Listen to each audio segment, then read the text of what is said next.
Hi friends, நான் தான் உங்கள் செல்வகுமாரி. வரலட்சுமி பூஜை டே 2 வாங்க.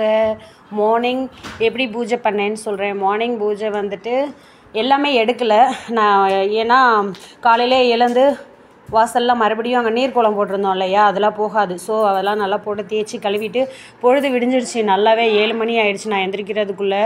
ஏன்னா ரொம்ப டயர்டாக இருந்தது, தூங்கிட்டேன். அப்பப்போ எழுந்து சாமிக்கு எண்ணெய் மட்டும் விளக்கு எரிஞ்சிக்கிட்டே தான் இருந்தது. எண்ணெய் மட்டும் ஊற்றிட்டு போய் மறுபடியும் படுத்துட்டேன். நேற்று எனக்கு ரொம்ப முடியல, டயர்டாகி போச்சு. சரின்னு சொல்லிவிட்டு 7 மணி ஆயிடுச்சு நான் எந்திரிக்கிறதுக்குள்ளே. அதுக்குள்ளே சூரியனே பல்ல காமிச்சிட்டு வந்துருச்சு. ஸோ எங்கள் பார்த்தாலும் க்ளீன் பண்ணிவிட்டு கோலம் போட்டுட்டு குளிச்சுட்டு பூஜை பண்ணேன். பூஜைக்கு எண்ணெய்லாம் உள்ளெல்லாம் துடைச்சிட்டு க்ளீன் பண்ணிவிட்டு மறுபடியும் விளக்கி ஏற்றிட்டு கடன்னு செஞ்சேன். கோலம் போட்டேன். எப்படி இருக்குன்னு சொல்லுங்கள். ஏன் நான் பூஜையில் வச்ச எதையுமே எடுக்கலை, சும்மா சிம்பிளாக கொஞ்சம் தட்டை மட்டும் எடுத்துட்டேன். ஏன்னா இன்றைக்கி எங்கள் வீட்டுக்காரவங்க வருவாங்க, அவங்க பார்த்தாங்கன்னா ரொம்ப ஹாப்பியாக இருப்பாங்க, அவங்க பார்க்கட்டும் அப்படின்னு சொல்லிட்டு அப்படியே வச்சுருக்கேன். நான் இன்றைக்கி ஃப்ரெஷ்ஷாக உள்ளதை மட்டும் எப்போதுமே செகண்ட் டே முன்னாடி ஹாலில் இருக்கிற எல்லாத்தையுமே எடுத்துகிட்டு உள்ளே பூஜை ரூமில் என்ன இருக்குமோ அதை மட்டும் வச்சுருவேன். பசங்க சாப்பிட்றதெல்லாம் சாப்பிட்ருவாங்க, பேலன்ஸ் தான் எடுத்து வச்சுருவேன் அங்கங்கே. மறுநாள் காலையில் வைக்கிறது, மத்தியானம் வைக்கிறது, நைட்டுக்கு வைக்கிறது, இதை மட்டும் வச்சு நைவேத்தியம் பண்ணிவிடுவேன் எப்போதுமே. ஸோ அப்படி தான் இருக்கும். இன்றைக்கி நான் ஏன் எடுக்கலை அப்படின்னா, எங்கள் வீட்டுக்காரங்க இன்றைக்கி வரனாங்க. முன்னாடியே வர முடியல, உங்களால் பிஸ்னஸ் கொஞ்சம் வேலை அங்கே நிறைய, ஸோ அதனால் வரல. அப்படி மீதி நம்ம வைக்க வேண்டியதை மட்டும் மார்னிங் வச்சு காலையில் எழுந்து நல்லா விளக்கெலாம் ஏற்றிட்டு மறுபடியும் பழம் ஆல்ரெடி 2 3 எடுத்து வச்சுருப்பேன். ஏன்னா 3 நாள் சாமி வைக்கிறோம் இல்லையா, ஸோ அதுக்கு தேவை அப்படின்னு சொல்லிட்டு எடுத்து வச்சுருப்பேன். ஸோ அதெல்லாம் வச்சு பால் வச்சு நைவேத்தியம் பண்ணியாச்சு. ஃபைனலி கார் பார்க்கில் இந்த குளம் போட்டேன், வெளில போட்டேன். இப்போ கார் பார்க்கில் விளக்கேற்றி ஊதுபத்தி ஏற்றி இங்கே வச்சுட்டு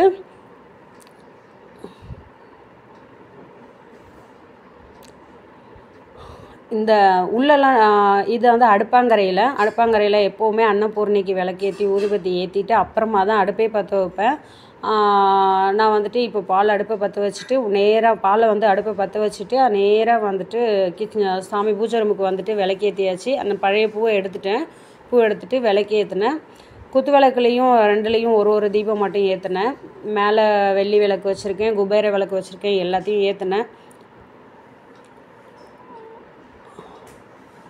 விளக்கெல்லாம் ஏற்றிட்டு அந்த லைட் ஆஃப் பண்ணுப்பா. ஏன் தெரியல, பூஜை ரூமில் இதே மாதிரியே லைட் எரியுது. ஸோ விளக்கெல்லாம் ஏற்றிட்டு விநாயகருக்கு பூஜை பண்ணலாம் அப்படின்னு சொல்லிட்டு அருகம்புல் பூ எல்லாம் கொஞ்சம் வாசலில் இருந்த அரளிப்பூ, அருகம்புல், மருதாணி பூ மகாலட்சுமிக்கு ரொம்ப பிடிக்கும்னு சொல்லுவாங்க. எங்கள் அம்மா பறித்து வைப்பாங்க, அதை பார்த்துட்டு நானும் பறித்து வச்சேன். அருகம்புல்லெல்லாம் வச்சுட்டு எருக்கம்பூ கொண்டு வந்தேன், வெள்ளருக்கு. அதுவும் விநாயகருக்கு ரொம்ப பிடிக்கும். நேற்று வச்சுருந்துருப்பேன், பார்த்துருப்பீங்க. மருதாணியும் எங்கள் வீட்டு வாசலில் நிறைய பெரிய மரமாக வச்சுருக்கேன், அதில் இருக்கிற பூவெல்லாம் பறிச்சுட்டு வந்தேன். சாமிக்கு மல்லிகைப்பூ நேற்று கொஞ்சம் எடுத்து வச்சேன். அதுவும் மறுபடியும் கலசத்துக்கு மட்டும் வச்சுட்டு எல்லாத்துக்கும் விளக்கு பூவெல்லாம் வச்சுட்டு விளக்குக்கெல்லாம் சாமிக்கெல்லாம் பூ வச்சுட்டு பால் சூடு பண்ணிக்கிட்டு இருக்கேன். அடுப்பில் எரிஞ்சிட்ருக்கு. ஸோ அடுப்பில் வச்சுருக்கேன். போயிட்டு அதை எடுத்துகிட்டு நைவேத்தியம் பண்ணிடலாம். காலையில் மார்னிங் இப்படி தான், நான் எப்போவுமே இப்படி தான் பண்ணுவேன். என்ன அப்படின்னா, நேற்று வச்சு எந்த இதுவும் நான் திங்ஸை கலைக்கலை. பிகாஸ் ஆஃப் எங்கள் வீட்டுக்காரங்க வராங்க, பார்க்கணும் அவங்க அப்படின்னு சொல்லிட்டு அப்படியே வச்சுருக்கேன். ஸோ எல்லாத்துக்கும் பூ வச்சுட்டு பால் எடுத்துடலாம். சாமிக்கு பால் வச்சுட்டு வெத்தலைப்பாக்கு, ஒரு வெள்ளரிக்காய், எல்லாத்துலேயும் ஒரு பழம், ஆப்பிள் 1, ஆரஞ்சு 1, மாதுளம்பழம் 1, பால், ஒரே ஒரு பாதுஷா, ஒரு எள்ளு உருண்டை, அவ்வளோதான். பூஜைக்கு பால் எடுத்துட்டேன். ஸோ சாமிக்கு வீட்டில் கொண்டு வச்சுட்டு பூஜை பண்ணலாம். செகண்ட் டே நான் இப்படி தான் பண்ணுவேன். நம்ம அவ்வளோ கஷ்டப்பட்டு எல்லாத்தையும் ரெடி பண்ணி ஒரே நாளில் எடுக்கணுன்னா மனசு கஷ்டமாக இருக்கும் இல்லையா. ஸோ இது ஜுவல்லரி பாக்ஸ் வச்சுருந்தாங்க சாமிக்கிட்ட, அதை அப்படியே நவுத்தி வச்சுட்டு அந்த இடத்துல நைவேத்தியம் பண்ண வேண்டியதெல்லாம் வச்சுட்டு ஊதுபத்தி, சாம்பிராணி எல்லாம் காமிச்சு தீபாவளி காமிச்சு ரெடி பண்ணி முடிச்சாச்சு. காலை பூஜை சக்ஸஸ்ஃபுல்லாக 8 9 மணி ஆயிடுச்சு நான் பண்ணுறதுக்கு. நான் எழுந்ததே 7 மணிக்கு தான். கடன்னு வேலை செஞ்சேன். ஓம் விநாயக பெருமானே, விக்னேஸ்வராய நமக்கு, துணை மங்களமூர்த்தி, ஓம் மகாலட்சுமியே நமக்கு. எல்லோரும் நல்லா இருக்கணும், நாங்களும் நல்லா இருக்கணும். ஸோ அப்படி வேண்டிட்டு சரி ஓகே அப்படின்னு சொல்லிட்டு ரொட்டீனாக நமக்கு 1 2 தான் தெரியும் இல்லையா சாமி கும்பிட. ஸோ இது சாம்பிராணி காமிச்சேன், ஊதுபத்தி சாம்பிராணி எல்லாம் காமிச்சிட்டு எங்கள் வீட்டில் நாங்கள் இப்படி தான் பண்ணுவேன் எப்போதுமே. ஸோ நீங்கள் உங்கள் வீட்டில் எப்படி பண்ணுவீங்க அப்படின்னு கமெண்ட் பண்ணுங்கள். நான் ஏதாவது மிஸ் பண்ணியிருந்தேன் அப்படின்னா சொல்லுங்கள், நான் திருத்திக்கிறேன். எனக்கு தெரிஞ்சதை நான் பண்ணியிருக்கேன்.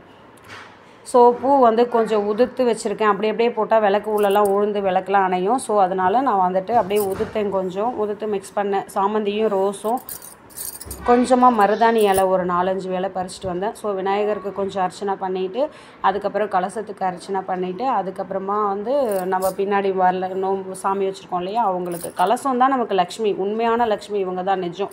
அவங்க வந்து டெக்கரேட் பீஸ் அவ்வளோதான். அவங்களுக்கும் அப்படியே எல்லாம் இது பண்ணிவிட்டு தீபாராதனை காமிச்சு முடிச்சுட்டு தம்பிக்கு பாப்பாவுக்கெல்லாம் தீபாராதனை காமிச்சு எல்லாம் கும்பிட்டுட்டு நானும் கும்பிட்டுட்டு சாமி கும்பிட்டுட்டு இப்போது வடைக்கு ஊற வச்சுருக்கேன். மத்தியானம் லஞ்சுக்கு வந்து பாயாசம் வடை கடல வடையும் உளுத்த வடையும் செய்ய போகிறேன். குளிச்சு முடிச்சுட்டு எல்லாம் பண்ணி முடித்த உடனே இந்த பூஜை எல்லாம் முடிஞ்சிடுச்சு. முடிஞ்ச உடனே பாயாசம் வச்சுட்டு மத்தியானத்துக்கு எள்ளு வடை உளுத்த வடை தான் வைக்க போகிறேன். வேறு எதுவுமே இல்லை.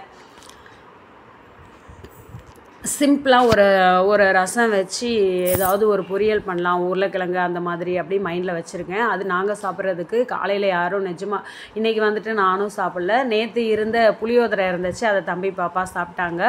ஸோ நான் இப்போ வந்து ரசம் வச்சு சிம்பிளாக உருளைக்கிழங்கு பொரியலும் அவரைக்காவோ என்னமோ இருக்குது, அதை மட்டும் பொரியல் பண்ணலாம் அப்படின்னு. ஸோ நெய்வேத்தியம்லாம் பண்ணியாச்சு. நெய்வேத்தியம் பண்ண எல்லாத்தையும் அவங்க ஏற்றுக்குவாங்க அப்படின்ற நம்பிக்கை தான். சாமி கும்பிட்டாச்சு. தம்பி பாப்பாவுக்கெல்லாம் தீபாதரனா காமிச்சு போட்டு வச்சு விட்டாச்சு. நானும் வச்சுக்கிட்டு அவ்வளோதான், சமைக்க போகலாம் வாங்க. Thank you so much. எப்படி இருக்குது என்னோடய விலாக்ஸு, என்னோடய வரலட்சுமி பூஜை அப்படின்னு எனக்கு கமெண்ட் பண்ணுங்கள். Thank you so much.